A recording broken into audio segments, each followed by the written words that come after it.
கர்த்தருடைய பரிசுத்த நாமம் மகிமைப்படுவதாக. இன்றைய நாளிலேயும் இந்த காலை வேளையை கிருபையாக காண செய்த நம்முடைய தேவாதி தேவனுக்கு கோடி ஸ்தோத்திரம். அது மாத்திரமல்லாமல் நமக்கு ஜீவனை தந்ததுமல்லாமல் நமக்கு தயை பாராட்டி இன்றைய நாளில் தேவன் தருகிற வார்த்தை என்ன அப்படின்னு நம்ம தியானிக்கும் போது சங்கீதம் 96வது அதிகாரம் அதனுடைய 6-7 வசனங்கள். மகிமையும் கனமும் அவர் சமூகத்தில் இருக்கிறது, வல்லமையும் மகத்துவமும் அவர் பரிசுத்த ஸ்தலத்தில் உள்ளது. ஜனங்களின் வம்சங்களே, கர்த்தருக்கு மகிமையையும் வல்லமையும் செலுத்துங்கள், கர்த்தருக்கே அதை செலுத்துங்கள். கர்த்தருடைய பரிசுத்த நாமம் மகிமைப்படுவதாக. இன்றைய வசனத்திலையும் ஆண்டவர் நமக்கு இன்றைய நாளில் கற்றுத்தருகிற காரியம் என்ன அப்படின்னு நம்ம தியானிக்கும் போது இந்த வசனத்தில் ஆண்டவர் நமக்கு கற்றுத்தராரு, மகிமையும் கனமும் அவர் சமூகத்தில் இருக்கிறது, வல்லமையும் மகத்துவமும் அவர் பரிசுத்த ஸ்தலத்தில் உள்ளது. மகிமை, கனம், வல்லமை, மகத்துவம் இந்த 4ம் அவரிடத்தில் இருக்கிறது அப்படின்னு இந்த வசனம் நமக்கு கற்றுத்தருது. இந்த 6வது வசனம் என்ன சொல்லுது? இந்த 4 காரியங்களும் தேவனிடத்தில் இருக்கிறது. ஆனால் அந்த 7வது வசனத்தில் நீங்கள் பார்த்தீங்கன்னா, ஜனங்களின் வம்சங்களே, கர்த்தருக்கு மகிமையும் வல்லமையும் செலுத்துங்கள், கர்த்தருக்கே அதை செலுத்துங்கள். இந்த வசனத்தில் தான் ஆண்டவர் சங்கீதக்காரனை கொண்டு நமக்கு கற்றுத்தருகிறார். என்ன தெரியுமா? தேவனிடத்தில் இருக்கிற காரியத்தை தேவன் அவருடைய ஜனத்திற்கு கொடுத்திருக்கிறார். ஏன்னா 6வது வசனத்தை நீங்கள் பார்த்தீங்கன்னா, மகிமை, கனம், வல்லமை, மகத்துவம் இது தேவனிடத்தில் இருக்கிறது அப்படின்னு அந்த வசனம் நமக்கு கற்றுத்தருது. 7வது வசனத்தில் பார்த்தீங்கன்னா, ஜனங்களின் வம்சங்களே, கர்த்தருக்கு மகிமையும் வல்லமையும் செலுத்துங்கள். அதாவது தேவனிடத்தில் இருந்ததை இப்பொழுது ஜனங்களிடத்திலிருந்து நீங்கள் செலுத்துங்கள் அப்படின்னு சொல்லி சங்கீதக்காரன் சொல்கிறாரு. அப்போ தேவன் தன்னிடத்தில் உள்ளதை தன்னுடைய ஜனங்களுக்கு அவர் என்ன பண்ணியிருக்கிறார்? கொடுத்திருக்கிறார். இந்த வசனத்திலிருந்து ஆண்டவர் நமக்கு ஆவிக்குரிய அர்த்தமாய் கற்றுத்தருகிற காரியம் என்ன தெரியுமா? இந்த நாளிலையும் நீங்களும் நானும் ஆவிக்குரிய இஸ்ரவேலர்களாய் இயேசு கிறிஸ்துவினுடைய சொந்த இரத்தத்தினால் நாம் மீட்டு கொள்ளப்பட்டோம். அப்போ நம்முடைய வாழ்க்கையில் நாம் இன்றைய நாளில் பெற்று கொண்டிருக்கிற எல்லாமே தேவன் தன்னுடைய கரத்தில் இருந்து தந்தது. ஏன்னா வசனம் சொல்லுது, நான் கொடுக்க அவைகள் வாங்கி கொள்ளும், நான் என் கரத்தை திறக்க அவைகள் திருப்தியாகும் அப்படின்னு சொல்லி நம்ம வேதத்தில் வசனத்தை பார்க்கிறோம். அப்போ இந்த காரியத்திலேருந்து நம்முடைய வாழ்க்கையில் தேவனுடைய பிள்ளைகளால் ரட்சிக்கப்பட்ட ஒவ்வொரு ஜனங்களுடைய வாழ்க்கையிலும் எல்லா நன்மைகளும் அவர்களிடத்தில் இருக்கிற எல்லாம் என் ஜீவன் முதற்கொண்டு தேவன் அவர்களுக்கு தன்னிடத்திலிருந்து கொடுத்தது. அப்படின்னு நம்ம என்ன பண்ணணும்? நம்முடைய வாழ்க்கையில் முதலாவது அந்த எண்ணம் நமக்குள்ளே இருக்கணும். தேவ ஜனங்களுக்கு இந்த எண்ணம் இருந்துட்டாலே அவங்க என்ன பண்ண மாட்டாங்க? இல்லாத காரியத்திற்காக கலங்க மாட்டாங்க. தன்னிடத்தில் இருக்கிறவைகளுக்காக தேவனுக்கு ஒவ்வொரு நிமிஷமும் நன்றி செலுத்துகிற பிள்ளைகளாக இருப்பாங்க. ஏன்னா இருக்கிறவைகளுக்காக நன்றி செலுத்துகிறவனுக்கு இன்னும் கொடுக்கப்படும். ஏன்னா வசனம் அப்படிதான் சொல்லுது, உள்ளவனுக்கு இன்னும் கொடுக்கப்படும், இல்லாதவனுக்கு என்ன பண்ணும்? உள்ளதும் தேவன் என்ன பண்ணுவாராம்? எடுத்துக்கொள்வாராம். அப்படிதான் வசனம் சொல்லுது. அப்போ நம்மிடத்துல தேவன் தந்திருக்கிற அநேக காரியங்களுக்காக நாம் முதலாவது நன்றி செலுத்துகிற பிள்ளைகளா இருக்கணும். அப்படி நாம் நன்றி செலுத்தும் போது நமக்குள்ள என்ன வராது? நமக்குள்ள சோர்வு வராது. கிடைக்காத காரியத்திற்காக சோர்வு வராது. கிடைத்த காரியத்திற்காக நம்ம நன்றி செலுத்தும் போது எனக்கு எதுவுமே ஆண்டவர் தரலன்னு யாராலும் சொல்ல முடியாது. நமக்கு தேவன் தந்திருக்கிற ஜீவன் அவர் கிருபையாய் தந்தது. அவர் அவருடைய ஜீவனை கல்வாரியிலே ஒப்பு கொடுத்து நம்முடைய ஜீவனை அவர் மீட்டு கொண்டார். ஏன்னா நீங்களும் நானும் தேவ ஜனங்களாக இருக்கிற ஒவ்வொருவரும் தங்களுடைய வாழ்க்கையில் பெற்றுக்கொண்ட எல்லா நன்மைகளையும் நம்ம என்ன பண்ணணும்? நம்ம நினைவு கூறுகிற பிள்ளைகளாக இருக்கணும். நம்ம ஜீவனோடு இருப்பது தேவன் தந்த கிருபை. அவருடைய ஜீவனை கொடுத்து நம்முடைய ஜீவனை மீட்டு கொண்டார். நமக்கு ஜீவன் தந்திருக்கிறார். நமக்கு எல்லா விதமான நன்மைகளும் தந்திருக்கிறார். இந்த உலகத்தில் இவ்வளவு பெரிய ஒரு கொள்ளை நோய் வந்த பிறகும் நம்முடைய ஜீவனை அது சேதப்படுத்தாமல் எவ்வளவோ நல்ல சன்மார்க்கமான ஜனங்கள் இப்பொழுது இல்லை. ஆனால் உங்களையும் என்னையும் தேவன் கண்மணி போல பத்திரமாய் பாதுகாத்து இந்த நாட்களை அவர் நன்மையாய் காண செய்தது அவருடைய பெரிதான கிருபை என்று உணர்ந்து நம்ம நன்றி செலுத்துகிற பிள்ளைகளாக இருக்கணும். அப்படி நம்ம நன்றி செலுத்தும் போது தேவன் நமக்கு இன்னொரு காரியத்தையும் கற்றுத்தருகிறார். அப்படி நன்றி செலுத்துகிற பிள்ளைகள் அவர்களுடைய வாழ்க்கையில் இன்னொரு காரியத்தையும் உணர்ந்து கொள்ள வேண்டும். என்ன தெரியுமா? நம்முடைய வாழ்க்கையில் நாம் பெற்றுக்கொண்டிருக்கிற எல்லாமே தேவன் நமக்கு கிருபையாய் தந்தது. அவருடைய சமூகத்தில் அவருடைய கரத்திலிருந்து அவர் நமக்கு தந்தது. அப்படி தந்ததால் மாத்திரமே எந்த ஒரு உலகத்தாலும் மாம்சத்தாலும் பிசாசினாலும் அதை நம்மிடத்திலிருந்து பறிக்க முடியவில்லை. நம்முடைய ஜீவன் அவர் நமக்கு அவருடைய கரத்தினால் தந்தது. நம்முடைய உறவுகள், நம்மளுடைய நண்பர்கள், நம்மளுடைய எல்லா நன்மைகள் அவர் அவருடைய கரத்தினால் நமக்கு தந்தது. அதனால தான் யாராலும் அதை நம்மிடத்திலிருந்து என்ன பண்ண முடியவில்லை? பறித்து கொள்ள முடியவில்லை.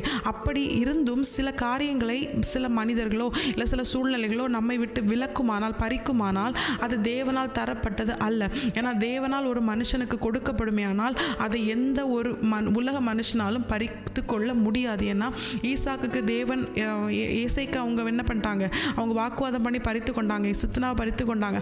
ஆனால் ரெஹோபோத் தேவன் ஈசாக்கு இடம் கொண்டு பெருகும்படி ஈசாக்கு என கொடுத்தது. அதனால் அது எந்த ஒரு மனுஷனாலும் அதில் முறுமுறுக்கவோ இல்லை அதில் அவங்க தர்க்கம் பண்ணி அவங்கிட்ட இருந்து அதை எடுக்கவோ எந்த மனுஷனாலும் அது முடியலை. இதுதான் தேவன் நமக்கு கற்றுத்தருகிற காரியம். நம்முடைய வாழ்க்கையில் நாம் அனுபவிக்கிற ஒவ்வொரு நன்மைகளும் தேவ சமூகத்திலிருந்து தேவன் கரத்திலிருந்து நாம் பெற்றுக்கொண்டோம். சரி, இது நம்ம உணர்ந்த பிற்பாடு இன்னொரு முக்கியமான காரியத்தையும் தேவன் இன்றைய நாளில் நமக்கு கற்றுத்தரார். அது என்ன தெரியுமா? அதனுடைய 7வது வசனத்தை நீங்கள் வாசித்தீங்கன்னா, சங்கீதக்காரனை கொண்டு தேவன் நமக்கு கற்றுத்தருகிற காரியம், ஜனங்களின் வம்சங்களே கர்த்தருக்கு மகிமையும் வல்லமையும் செலுத்துங்கள், கர்த்தருக்கே அதை செலுத்துங்கள். இதை ஆவிக்குரிய அர்த்தமாய் நம்ம தியானிக்கும் போது, நாம் தேவனிடத்திலிருந்து எதெல்லாம் பெற்றுக்கொண்டோமோ, தேவன் தன்னுடைய கரத்திலிருந்து எதெல்லாம் நமக்கு நன்மையாய் நமக்கு தந்தாரோ அவை எல்லாவற்றையும் தேவனுக்கு நாம் ஒப்பு கொடுக்கிற பிள்ளைகளாக இருக்கணும். இதுதான் தேவ சமூகத்தில் கர்த்தருக்கு மாத்திரமே நாம் எல்லாவற்றையும் ஒப்பு கொடுக்கிற பிள்ளைகளாக இருக்கணும். 2 காரியம் தேவன் நம்முடைய வாழ்க்கையில் நமக்கு ஆசீர்வாதமாய் தருகிறார். ஒன்று, நமக்கு தேவன் தருகிற உறவுகள். நமக்கு தேவன் பிறக்கும்போது பெற்றோர், நம்முடைய சகோதரர்கள், நம்மளுடைய எல்லா இனஜன பந்துக்கள், நம்முடைய நண்பர்கள் எல்லாருமே தேவன் நமக்கு ஆசீர்வாதமாய் தருகிற உறவுகள், தேவன் கரத்திலிருந்து தந்த உறவுகள். 2வது, நம்மை சுற்றி இருக்கிற எல்லா விதமான ஆசீர்வாதங்கள், பொருட்கள், எல்லா நன்மைகளும், நம் உயிர் இல்லாத எல்லா நன்மைகளும், நம்ம அனுபவிக்கிற எல்லா பொருட்களும், அதுவும் தேவன் கரத்திலிருந்து நமக்கு ஆசீர்வாதமாய் தந்தது. இந்த 2 காரியத்தையும் நம்ம என்ன பண்ணணும்? தேவனுக்கு ஒப்பு கொடுக்கிற பிள்ளைகளாக இருக்கணும். அது எப்படி கொடுக்க முடியும்? இந்த வசனத்தில் அப்படிதான் சொல்லுது, கர்த்தருக்கே அதை செலுத்துங்கள். அதை கர்த்தருக்கு கொடுக்கிற, அதை கர்த்தருக்கு செலுத்துகிற பிள்ளைகளாக இருக்கணும். அதை எப்படி நம்ம செலுத்த முடியும் அப்படின்னு நம்ம தியானிக்கும் போது, ஆபிரகாம் எடுத்துக்கொண்டா ஆண்டவர் சொல்றாரு, நீ உன் புத்திரனும் உன் ஏக சுதனமாகிய ஈசாக்கு என்ன பண்ணி எனக்கு பலியிடு அப்படின்னு சொன்ன உடனே ஆபிரகாம் தயங்காம என்ன பண்ணினாரு? தன்னுடைய குமாரனை, நேசித்த தன்னுடைய குமாரனை ஆபிரகாம் பலியிட அவர் தயங்கவே இல்லை. இதுதான் ஆண்டவர் நம்மிடத்துல எதிர்பார்க்கிற ஒரு முக்கியமான காரியம். நாமும் நம்முடைய எல்லா உறவுகளையும் என்ன பண்ணணும்? ஆபிரகாம் ஈசாக்கை பலிபீடத்தில் ஒப்பு கொடுத்தது போல நாமும் நம்முடைய எல்லா உறவுகளையும், ஏன் நம்மை கூட நாம் எந்த நேரத்திலும் தேவனுக்காக பலிபீடத்தில் அர்ப்பணிக்கிற பிள்ளைகளாக இருக்கணும். பலிபீடத்தில் ஒப்பு கொடுக்கிற அனுபவம் என்பது எதை உணர்த்தது தெரியுமா? எல்லா உறவுகளின் அன்பை காட்டிலும் தேவ அன்பு என்னுடைய வாழ்க்கையில் அதிகமாக இருக்குது. தேவனுக்கு தான் நான் முக்கியத்துவம் கொடுப்பேன். எல்லா உறவுகளின் முக்கியத்துவத்தை காட்டிலும் தேவனுடைய வார்த்தைக்கு தான் நான் முக்கியத்துவம் கொடுப்பேன்னு சொல்லி, எப்படி ஆபிரகாம் தேவன் சொன்ன வார்த்தை மீறாமல் தன்னுடைய புத்திரனும் தன்னுடைய ஏக சுதனும் என்று பாராமல் ஈசாக்கை ஒப்பு கொடுத்தானோ, அதே போல் நாமும் நம்முடைய வாழ்க்கையில் எல்லா விதமான வார்த்தைகளையும், எல்லா விதமான அன்புகளுக்கும், எல்லா விதமான முக்கியத்துவத்திற்கும் மேலாக நம்ம தேவனுடைய வார்த்தைக்கும் தேவனுடைய அன்புக்கும் நம்ம என்ன பண்ணணும்? முக்கியத்துவம் கொடுக்கிற பிள்ளைகளாக இருக்கணும். தேவனுக்கு முக்கியத்துவம் கொடுக்கிற பிள்ளைகளாக இருக்கணும். இதுதான் தேவனுக்கு அவைகளை செலுத்துகிற ஒரு அனுபவமாக இருக்கும். எல்லா அன்பிற்கும் மேலான அன்பு என்னுடைய வாழ்க்கையில் தேவனுடைய அன்பு அப்படிங்கிற உணர்வு நம்முடைய வாழ்க்கையில் இருக்கணும். 2வது காரியம், தேவன் தருகிற ஆசீர்வாதங்கள், நம்மை சுற்றி இருக்கிற எல்லா ஆசீர்வாதங்கள் நமக்கு தேவன் தந்தது, தேவ சமூகத்திலிருந்து தேவன் ஆசீர்வாதமாய் தந்தது, தேவனை விட்டு நம்மை பிரிக்கும்படியாக இருக்கவே கூடாது. அதுதான் ஆண்டவர் நமக்கு கற்றுத்தருகிற அடுத்த காரியம். அவைகளையும் தேவனுக்கு நாம் ஒப்பு கொடுக்கிற பிள்ளைகளாக இருக்கணும். ஃபோன் நம்ம அதிகமாக ஆளுகை செய்துனா, அப்போ நம்ம ஃபோனை என்ன பண்ணணும்? தேவனை நம்மிடத்திலிருந்து பிரிக்கிற அந்த ஃபோனை நம்ம என்ன பண்ணணும்? நம்ம தேவனுக்காக கொஞ்சம் என்ன பண்ணணும்? தள்ளி வைக்கணும். அதுக்கு நம்ம அடிமையாகி போகக்கூடாது. டிவியோ இல்லை வேறு எந்த விதமான என்டர்டெயின்மெண்ட்டோ, எந்த ஒரு யாராக இருந்தாலும், எந்த பொருளாக இருந்தாலும், தேவனுடைய அன்பை விட்டு, தேவனை விட்டு, தேவனுடைய வார்த்தையை விட்டு நம்மை பிரிக்குமானால் அவைகளை என்ன பண்ணணும்? கர்த்தருடைய பலிபீடத்தில் ஒப்பு கொடுக்கிற பிள்ளைகளாக இருக்கணும். அப்படி ஒப்பு கொடுக்கும்போது தேவன் எப்படி ஈசாக்கை ஆபிரகாம் ஒப்பு கொடுத்த போது, ஈசாக்கு ஆண்டவர் என்ன பண்ணல? ஆண்டவர் ஈசாக்கு பலியை ஆண்டவர் ஏற்றுக்கொள்ளல. அதற்கு பதிலாக என்ன பண்ணினார்? ஈசாக்கை வாக்குத்தத்தத்தின் சந்ததியாக ஆண்டவர் என்ன பண்ணினார்?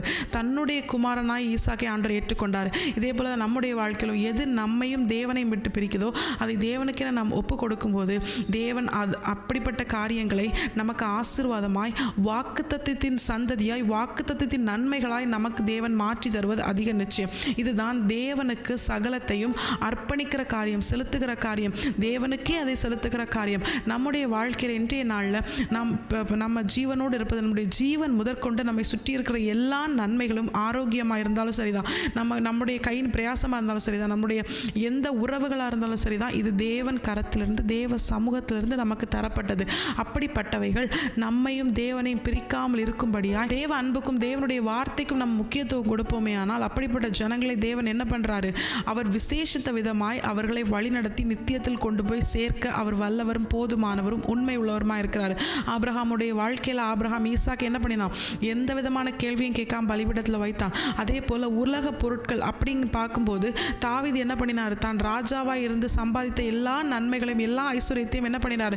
தேவனுடைய ஆலயம் கட்டப்படுவதற்காக அவர் ஒப்பு கொடுக்கிறார். இப்போ இதுல இருந்து ஆண்டவன் நமக்கு கற்றுத் தருகிற காரியம், எந்த ஒரு மனுஷன் எல்லாவற்றை பார்க்கிலும், ஏன் தன்னுடைய ஜீவனை பார்க்கிலும் அதிகமாய் தேவனையும் அவருடைய வார்த்தையும் முக்கியத்துவம் கொடுத்து தேவன் பேரில் அன்பு செலுத்துகிறானோ அவன் என்ன பண்ண ஒப்பு கொடுக்கிறான் தெரியுமா? தன்னை ஒரு தேவ ஆலயமாய் கட்டப்பட ஒப்பு கொடுக்கிறான். ஏன்னா வசனம் சொல்லுது, தாவீது 1 நாளாகமம் 22:14, 1 நாளாகமம் 29:9 இந்த வசனங்கள்லாம் நமக்கு எதை காண்பித்து தருகிறது தெரியுமா?